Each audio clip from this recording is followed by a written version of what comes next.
Bonjour à tous et bienvenue sur Daphné Art Portrait.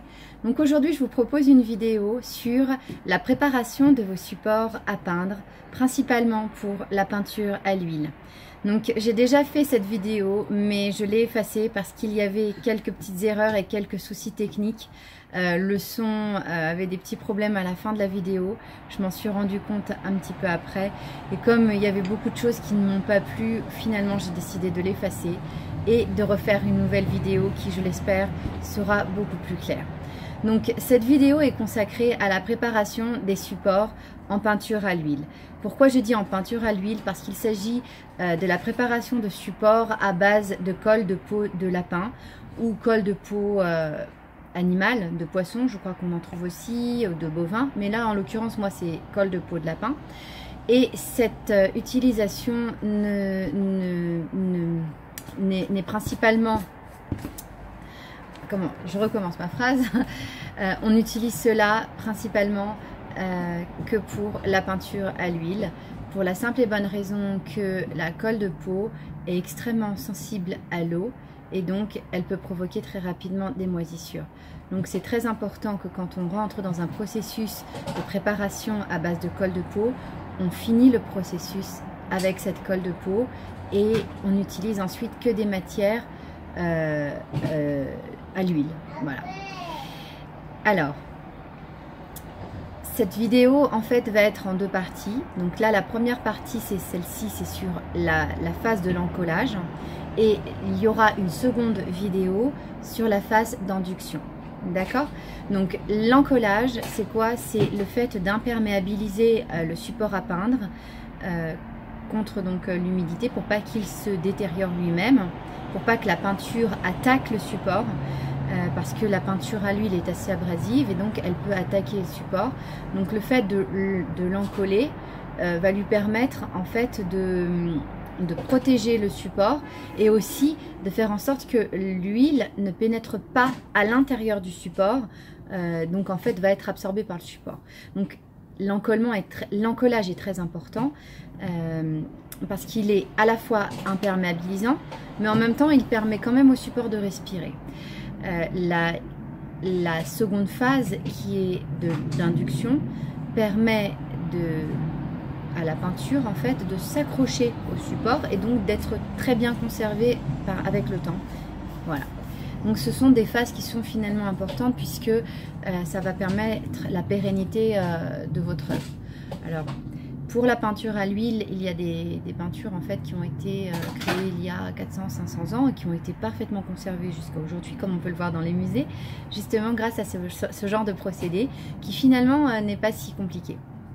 Alors, je ne suis pas une experte en la matière dans le sens où j'ai pas 10 000 années de pratique dans ce domaine.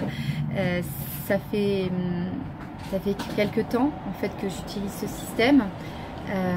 Je l'ai déjà pratiqué sur des supports en bois et sur des toiles en lin. Par contre, en fait, ce que j'ai essayé de faire, c'était de rassembler un maximum d'informations sur les différents sites où il y a toutes sortes de recettes, certaines vidéos que j'ai pu voir aussi. Et j'espère que cette vidéo va être suffisamment synthétique pour répondre en fait à toutes les questions que l'on peut se poser. Car souvent, il manque une chose ou deux choses où justement on peut hésiter et donc j'espère qu'il y aura un plus par rapport à tout ce qui existe déjà sur ce sujet. Donc tout d'abord la phase d'encollage consiste donc à prendre un support à peindre. Alors soit vous prenez du bois, d'accord, soit vous prenez une toile posée sur châssis. Donc s'il s'agit d'une toile, donc en général c'est du lin. Donc là, je vous montre par exemple le lin que j'utilise. Donc il faut, avant de pouvoir poser l'encollage, avant de passer à cette phase d'encollage, il faut d'abord préparer le tissu avec le décatissage. D'accord? Donc ça, c'est encore un autre sujet. C'est un peu plus long. En fait, le but, c'est de préparer le lin à être insensible à l'eau. Donc il faut le faire tremper dans de l'eau, le brosser, l'étendre, le sécher, exercer une tension sur lui. Enfin bon, c'est tout un autre procédé. Et quand le lin est prêt, ensuite on le pose sur châssis. Concernant la planche en bois, donc en fait c'est un petit peu plus simple puisque le but c'est tout simplement de dégraisser la planche, donc avec de l'essence, enlever bien sûr la poussière pour qu'elle soit propre et prête à recevoir la colle. Voilà, donc ça c'est la phase au préalable. Maintenant pour la phase d'encollage pardon, à proprement parler, tout d'abord on utilise donc des grains de colle de peau de lapin. Donc là ici j'ai environ 250 grammes, peut-être un petit peu moins, peut-être un petit peu moins. Alors ça, on peut le trouver aussi sous forme de plaque. Donc dans ce cas-là il faut la pulvériser. Donc là moi c'est directement des granules que j'ai, donc c'est plus simple en fait d'utilisation.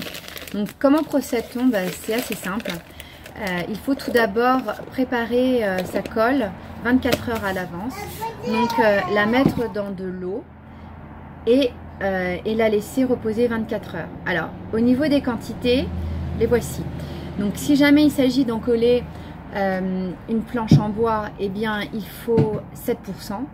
C'est-à-dire que pour 100 ml d'eau, on va mettre 7 grammes de granulés de colle de peau de lapin. Et pour une toile en lin, eh bien, il faut de 7 à 10%. Donc ça veut dire 7 à 10 grammes pour 100 ml. Et là, ici, j'ai fait 200 ml. On le laisse 24 heures reposer et on doit l'utiliser dans les 2 jours. Si on ne l'utilise pas tout de suite, eh bien on peut le mettre au réfrigérateur pour 2 semaines. Je crois qu'on peut aussi le congeler, mais là je ne suis pas sûre. En tout cas pour 2 semaines, en tout cas on peut l'utiliser. Maintenant, comment faire? Eh bien on ouvre donc le pot, on prépare un bain-marie. Donc quand l'eau elle bout, on met le couvercle au fond de la casserole. Ensuite on dépose le pot dans la casserole qui contient l'eau bouillante et on met à chauffer. Il faut que ça chauffe 40 à 50 degrés. Il ne faut pas que ça boue. Donc c'est très simple. Quand la colle est froide, elle ne colle pas. Quand la colle est entre 40 et 50 degrés, eh bien elle colle et on peut l'utiliser. Donc il faut l'utiliser chaude ou tiède en tout cas. Et quand elle bout, si jamais vous la laissez bouillir, eh bien, vous pouvez la jeter parce qu'elle ne collera plus. Donc ça c'est vraiment important. Concernant l'application, donc moi ce que je fais c'est que je la laisse dans ma casserole qui est toujours chaude. Donc ça permet à la colle de rester tout le temps dans une certaine température. Et j'utilise en fait un pinceau en poil de porc. Donc ça c'est un pinceau plat. Plutôt un spalter, enfin un petit spalter, mais on peut aussi utiliser une brosse ronde, vous savez comme on utilise pour les pochoirs. J'en ai pas une sous la main pour vous montrer, mais bon. Alors comment utilise-t-on? Quand il s'agit d'une planche en bois, il faut tapoter, d'accord, comme ça, pour la première couche, pour que la colle s'infiltre bien dans la fibre de bois, puisque c'est quand même assez épais, donc il faut bien tapoter. Et pour la seconde couche, on peut lisser, le faire de cette façon-là. Alors, pour une toile, vous pouvez directement le faire comme ça. Il n'y a pas besoin de tapoter à l'avance, c'est inutile. Alors, il faut faire environ 3 couches. En fait, vraiment, l'idéal, c'est de faire 3 couches. Vous pouvez même en faire plus.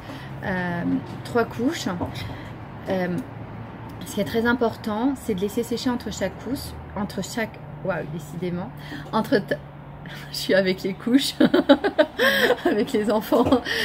Alors, il faut laisser sécher entre chaque couche 24 heures à peu près. Bon, en tout cas, ça sèche assez vite hein, de mon côté. Donc, j'ai fait en fait une couche par jour. Et dès qu'on a terminé donc les 3 couches, après on peut passer à la phase d'induction. Mais écoutez, j'espère que cette vidéo vous aura aidé. J'espère qu'elle aura répondu à certaines questions. N'hésitez pas à me poser d'autres questions si je suis en mesure de vous répondre. Voilà. Et puis abonnez-vous si ça vous plaît et à très bientôt. Au revoir.